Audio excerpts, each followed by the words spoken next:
मुझे ये सोचकर हमेशा हैरानी होती है कि हम अपने फ़ोन की ऐप्स को तो हर हफ्ते अपडेट करते हैं, नई नई सेटिंग्स बदलते रहते हैं, लेकिन अपने दिमाग के सॉफ्टवेयर के बारे में, उसके बारे में कभी नहीं सोचते। वो सॉफ्टवेयर जो सालों से एक ही पुरानी प्रोग्रामिंग पर चल रहा है। बिल्कुल। सो आज की हमारी जो बातचीत है वो इसी मेंटल सॉफ्टवेयर को अपग्रेड करने के बारे में है। हमारे पास the subconscious script NLP and LOA reprogramming किताब से कुछ बहुत ही दिलचस्प बातें हैं, और हमारा मकसद बस ये समझना है कि हमारे सबकॉन्शियस माइंड यानी अवचेतन मन की वो अदृश्य स्क्रिप्ट्स क्या हैं जो हमारी जिंदगी चला रहे हैं, और क्या हम न्यूरो लिंग्विस्टिक प्रोग्रामिंग NLP और लॉ ऑफ अट्रैक्शन LOA जैसी तकनीकों का इस्तेमाल करके उस स्क्रिप्ट को सच में बदल सकते हैं। और ये कोई सिर्फ सेल्फ हेल्प की नई थ्योरी नहीं है। महान मनोवैज्ञानिक कार्ल जंग ने लगभग 1 सदी पहले कहा था, जब तक आप अचेतन को चेतन नहीं बनाते, ये आपके जीवन को निर्देशित करेगा और आप इसे भाग्य कहेंगे। वाह! आज की पूरी बातचीत इसी भाग्य की डोर को अपने हाथों में लेने के बारे में है। हाँ, और जंग की ये बात आज भी उतनी ही सच लगती है। हम कितनी बार कहते हैं किस्मत ही खराब है या लक साथ नहीं दे रहा, बिल्कुल, और चीजों को टाल देते हैं, जबकि असल में हम अपनी ही पुरानी अदृश्य प्रोग्रामिंग के नतीजे देख रहे होते हैं। तो चलिए इसी पर्दे के पीछे छिपे डायरेक्टर से शुरू करते हैं। हमारा चेतन मन जो सोचता है, तर्क करता है, वो तो बस आइसबर्ग का ऊपरी हिस्सा है ना? बिल्कुल। असली शक्ति तो पानी के नीचे छिपे उस विशाल हिस्से में है, हमारा सबकॉन्शियस माइंड। ये हमारी आदतों, हमारी भावनाओं, यादों और सबसे गहरे विश्वासों का, कह सकते हैं, एक स्टोर हाउस है। अच्छा। किताब में डॉक्टर एमियट का एक बहुत पावरफुल एनालॉजी है। वो अचेतन मन को एक उपजाऊ मिट्टी की तरह बताती हैं। उपजाऊ मिट्टी, ये दिलचस्प है। इसका क्या मतलब है? मतलब ये कि इस मिट्टी को अच्छे या बुरे से कोई फर्क नहीं पड़ता, वो जज नहीं करती। ओके। आप इसमें जो भी बीज बार बार डालेंगे, ये उसी को उगा देगी। अगर आप मैं हमेशा फेल हो जाता हूँ का बीज बोएंगे, तो ये उसी की फसल तैयार करेगी। और अगर आप मैं हर चुनौती के लिए तैयार हूँ का बीज बोएंगे, तो ये उसे भी उतनी ही लगन से उगाएगी। तो ये बस दिए गए आदेशों का पालन करता है, बिना सवाल किए। बिना सवाल किए। तो ये प्रोग्रामिंग होती कैसे है? क्या ये सिर्फ सोचने पर से हो जाती है? स्रोत बताते हैं कि इसके 2 मुख्य इंग्रेडिएंट्स हैं। एक है पुनरावृत्ति यानी रेपिटेशन, और दूसरा है तीव्र भावना यानी इमोशन। किसी भी विचार को जब बार बार दोहराया जाता है और उसके साथ एक स्ट्रॉन्ग इमोशन जैसे डर, खुशी या गुस्सा जोड़ दिया जाता है, तो वो सीधा सबकॉन्शियस पे अपनी जगह बना लेता है। अच्छा, इसीलिए कोई दर्दनाक घटना, कोई ट्रॉमा हमारे मन पर इतनी गहरी छाप छोड़ जाता है, क्योंकि उसमें हाई इमोशनल चार्ज होता है। एग्जैक्टली। लेकिन यहाँ एक उम्मीद की किरण भी है ना? हाँ। अगर नकारात्मक भावनाएं गहरी छाप छोड़ सकती हैं, तो हम जानबूझकर सकारात्मक भावनाओं का इस्तेमाल भी तो कर सकते हैं। सही बात है। तीव्र भावना जैसे कृतज्ञता या जुनून के साथ जब सकारात्मक विचारों या एफर्मेशंस को दोहराया जाता है, तो वो हमारे ब्रेन के न्यूरल पाथवेज को रिवायर कर सकते हैं। मतलब न्यूरोप्लास्टिसिटी का सिद्धांत? हाँ, मतलब साफ है, हम अपने सबकॉन्शियस के शिकार नहीं है, हम चाहें तो उसके आर्किटेक्ट, उसके प्रोग्रामर बन सकते हैं। ये तो समझ आ गया कि हमारे अंदर एक शक्तिशाली डायरेक्टर बैठा है, लेकिन सवाल यह है कि ये अपनी स्क्रिप्ट लिखता कैसे है? हमारे बिलीव्स, हमारे विश्वास, इसमें क्या भूमिका निभाते हैं? बिलीव्स ही तो वो स्क्रिप्ट है। हेनरी फोर्ड का वो मशहूर कथन याद है? हाँ, चाहे आप सोचें कि आप कर सकते हैं या आप सोचें कि आप नहीं कर सकते, आप सही हैं। बिल्कुल। हमारे विश्वास हमारी हकीकत का ब्लूप्रिंट होते हैं। और स्रोत इन बिलीव्स को 2 हिस्सों में बांटते हैं, एक जो हमें सशक्त बनाते हैं और दूसरे जो हमें सीमित करते हैं। हाँ, एक एम्पावरिंग बिलीफ हो सकता है, पैसा कमाना आसान है और ये अच्छे कामों के लिए एक टूल है। और इसी का लिमिटिंग वर्जन हो सकता है, पैसा सारी बुराई की जड़ है, या मैं कभी अमीर नहीं बन पाऊंगी। और सबसे चौंकाने वाली बात यह है कि इनमें से ज्यादातर विश्वास हमारे अपने होते में ही है। मतलब ये कैसे हो सकता है? ये बचपन में हमारे माता पिता, समाज, शिक्षकों द्वारा हमारे दिमाग में इंस्टॉल कर दिए जाते हैं। जैसे किसी कंप्यूटर में ऑपरेटिंग सिस्टम डाला जाता है, वैसे ही 7 साल की उम्र तक हमारा दिमाग एक स्पंज की तरह होता है। वो जो कुछ भी सुनता और देखता है, उसे सच मानकर अपनी कोर प्रोग्रामिंग बना लेता है। इसका मतलब तो ये हुआ कि हम में से ज्यादातर लोग अपनी नहीं, बल्कि अपने माता पिता या समाज की लिखी स्क्रिप्ट पर अपनी जिंदगी जी रहे हैं। बहुत हद तक। किताब में एक उदाहरण था कि कैसे मैं प्यार के योग्य नहीं हूं जैसा एक बिलीफ किसी को अनजाने में ऐसे रिश्ते चुनने पर मजबूर कर सकता है जहां उसे धोखा ही मिले, ताकि उसका वो विश्वास और पक्का हो जाए। हाँ, ये एक सेल्फ फुलफिलिंग प्रोफेसी जैसा है। बिल्कुल। और यहीं पर एनएलपी और एलओए की एंट्री होती है। ये दोनों सिद्धांत एक बहुत ही क्रांतिकारी विचार पर आधारित हैं कि विश्वास कोई पत्थर की लकीर या फैक्ट नहीं है। वे सिर्फ विचार के पैटर्न हैं जिन्हें बदला जा सकता है, रीरिटन किया जा सकता है। यहाँ एक बहुत चौंकाने वाली बात सामने आती है। ज्यादातर लोग एनएलपी और लॉ ऑफ अट्रैक्शन को दो अलग-अलग रास्ते मानते हैं। हाँ, एक थोड़ा साइंटिफिक लगता है, दूसरा थोड़ा आध्यात्मिक। लेकिन स्रोत बताते हैं कि ये असल में एक ही गाड़ी के दो पहिए हैं। ये एक बेहतरीन मेटाफर है, इसे ऐसे समझिए। एनएलपी आपकी मानसिक गाड़ी के इंजन को ट्यून करता है। ये आपको वो प्रैक्टिकल टूल्स देता है जिससे आप अपने दिमाग की वायरिंग, अपने विश्वासों को बदल सकते हैं। अच्छा। और लॉ ऑफ अट्रैक्शन उस सड़क को बनाता है जिस पर आपकी ये ट्यून्ड हुई गाड़ी चलेगी। अच्छा।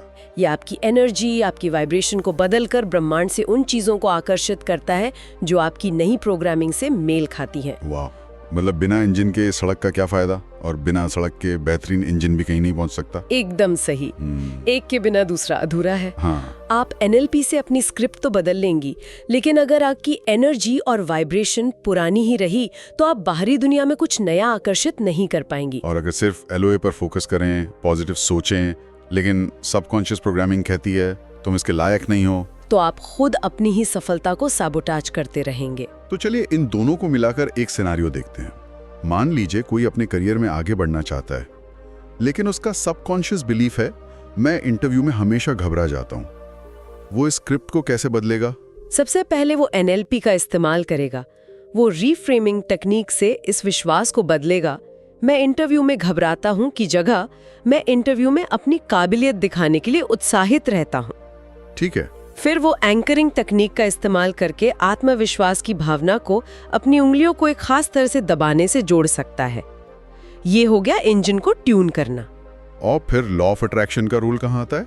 इसके बाद वो एलओए का इस्तेमाल करेगा। वो हर रोज 5 मिनट के लिए विजुअलाइज करेगा कि वो इंटरव्यू दे चुका है और उसे जॉब मिल गई है।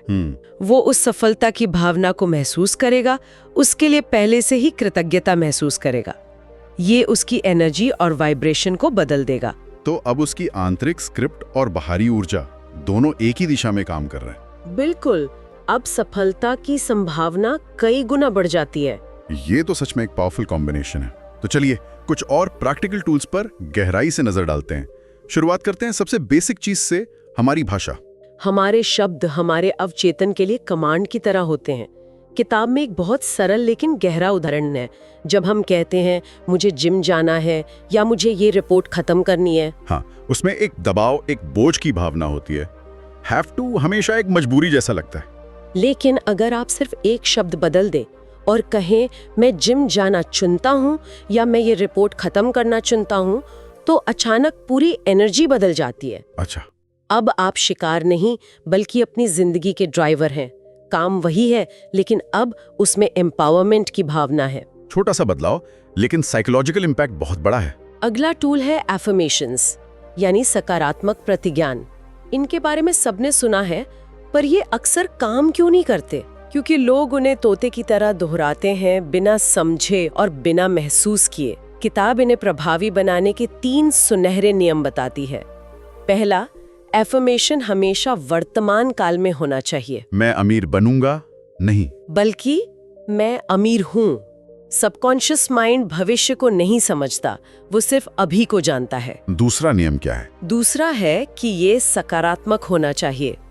मैं बीमार नहीं होना चाहती की जगह मैं स्वस्थ और ऊर्जावान हूँ। हाँ, उस पर फोकस करना है जो हम चाहते हैं, न कि उस पर जिससे हम बचना चाहते हैं। बिल्कुल। और तीसरा और सबसे जरूरी नियम, इसे भावनात्मक रूप से चार्ज करना होगा। जब आप कहें मैं आत्मविश्वास से भरा हूं, तो आपको सच में उस आत्मविश्वास को अपनी रगों में महसूस करना होगा। भावना के बिना शब्द सिर्फ खोखले शोर हैं। अब आते हैं एक बहुत ही फैसिनेटिंग एनएलपी तकनीक पर, एंकरिंग। किताब इसे मानसिक शॉर्टकट कहती है। ये क्या है? ये एसोसिएशन के सिद्धांत पर काम करता है। जैसे कोई पुराना गाना सुनकर आप अचानक कॉलेज के दिनों की यादों में खो जाते हैं। हाँ, होता है। वैसे ही हम जानबूझकर किसी पॉजिटिव इमोशन को एक फिजिकल एक्शन से जोड़ सकते हैं।